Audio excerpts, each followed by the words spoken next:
Alright, so we got the 201 spoilers, and it's continuing the crazy shift that the series has been taking with this arc, with the Kenjaku pulling the strings on the American government, and that stuff's being explored way more in this chapter, so let's get into it. Cyrus tries to persuade the president by saying they cannot lose the sustainable energy war versus other countries. The US is getting ready to send in a battalion of troopers to kidnap 5 dozen sorcerers. Kenjaku suggests they send in at least 800 personnel. Okay, so yeah, a lot to break down here. Let me quickly go over what happened in the previous chapter. So we saw a flashback to February, which was like around 9 months from the current time in the story, where Kenjaku was meeting up with like various governments around the world, but it mainly focused on the American government in this chapter, and he's basically explaining to them like how jujitsu and sorcerers and all that stuff works. And there was another guy at this meeting with the president by the name of Cyrus Vale, the guy mentioned in the spoilers here, and he is the undersecretary for the US Office of Energy and Environment. And once he found out about all this stuff, he was like, cursed energy is energy. Like, instead of using fossil fuels and renewable energy and all that stuff, we could just replace it all with cursed energy, which he says is the cleanest energy in history. But he's like, yeah, we need to study this resource and seize it as soon as possible. And Kenjaku's like, you know, eventually I'm gonna hold this culling game thing, and there's gonna be a whole bunch of sorcerers in it. It's like, so what will you do, Mr. President? And the president's like, wait, are you telling me to use my authority to abduct Japanese citizens as research subjects? And that was where the chapter ended. But earlier on in the chapter, in the room with Angel, Megumi, Takaba, and Yuji, before Yuji and Megumi and everyone else was really able to fully talk about what was going on with Sukuna and him being the disgraced one or the fallen one or whatever, Angel just suddenly said, a large number of people are entering the colony. And then the game master showed them how many, and it wound up being like at least 807 new players entering. So this goes back to the spoilers here, which is straight up confirming that yes, these are US soldiers coming into the culling game, as per what Kenjaku went over with the president at the end of the previous chapter, and that they plan to kidnap 5 dozen sorcerers, which is like at least 60 of them. So I guess that means that there's at least 60 sorcerers left in the culling game. Gary, the army commander, is skeptical of Kenjaku's words. There's no need to worry about the Japanese, I believe, because they haven't been given guns as toys by their mothers. Urarami side-eyes him. Why don't we try a little? Kenjaku agrees. That's right, with 2 sorcerers here, there's more personnel than 15 stationed outside, right? Gary explains that the 15 are the creme de la creme, experienced soldiers trained in special ops, and of course, there are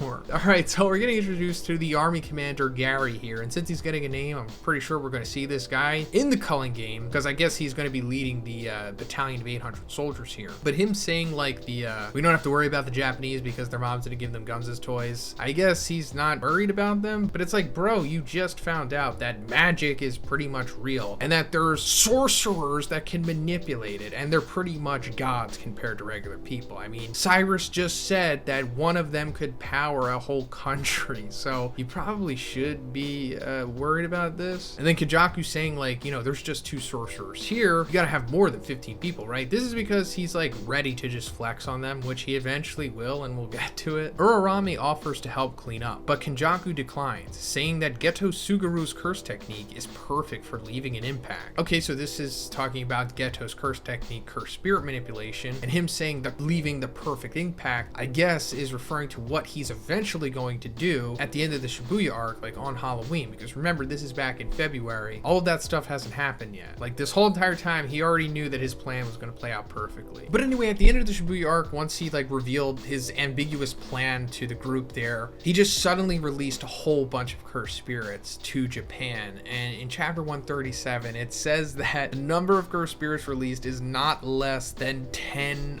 million. So yeah, apparently Kenjaku released like at least 10 million freaking cursed spirits at that point, I guess, right? So this is like the big impact that he's talking about, and why Urarami wasn't needed to help. And also another thing, you know, that happened in the fallout of Shibuya was that like the existence of cursed spirits were made public to the world, because before this it was only made apparent to the president and the US government and the other governments, which I guess they were just keeping quiet about. On the other side, the president is apprehensive of sending the best soldiers, feeling it's too overkill. Gary says it's not just a win he wants, it's an overwhelming victory he aims for. So like I said, you just found out that magic and that godlike beings are a real thing. I guess this is Gege trying to portray the Americans as just like delusional and overconfident. And it's like, I get it, we pretty much are, but not this much. I mean, come on.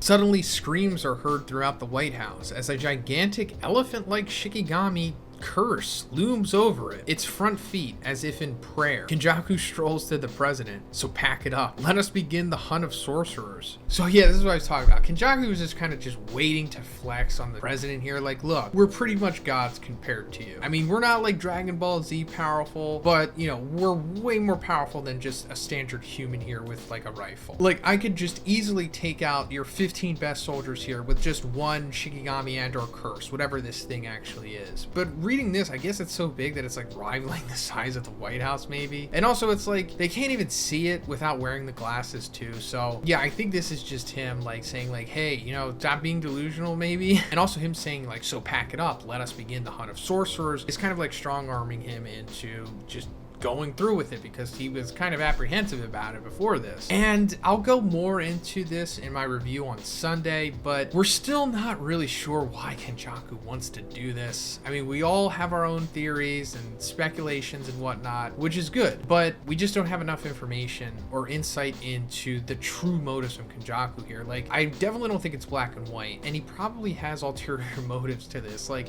it's possible that he doesn't even truly want them to be kidnapped here. Like, it's possible that he just wants the army guys to go into the culling game, just exclusively that, to use that for his bidding. Maybe he doesn't even want the sorcerers to be pulled out of it. Maybe he's just using them to make the sorcerer stronger, or it's a part of his experiment or whatnot. Like I said, I think there's just more to it. The final panel is of Angel, Megumi, Yuji, and Takaba rushing out. All right, here we go. So like I said in the previous chapter, they were made aware that at least 807 new players entered their colony. Like, not just the culling game, but like their specific colony. I'm pretty sure that's what Angel's saying here. So I guess like the main group here are going to be the first ones to intercept them, and that's going to be really interesting to see how that goes down, because I talked about it in my last review, but like I don't think this is going to be so clear cut. Like 800 armed soldiers might be enough to take down like a handful of sorcerers possibly, because like, you know, I also said they're not like Dragon Ball Z characters. Like, they are susceptible to like getting shot. We have seen them obviously display superhuman feats of durability and strength and everything, but man, 800 guns against them, I'm really curious to see how it goes down. We might actually see Angel get her hands dirty here. We haven't seen her fight or do anything yet, and I'm sure she's probably exceptionally powerful. I mean,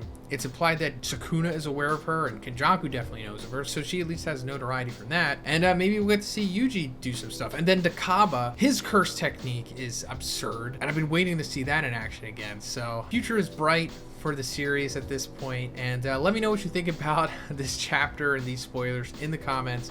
And if you like the video, guys, please give it a like, and please subscribe if you haven't already. Have a great day, and I'll see you in the next one.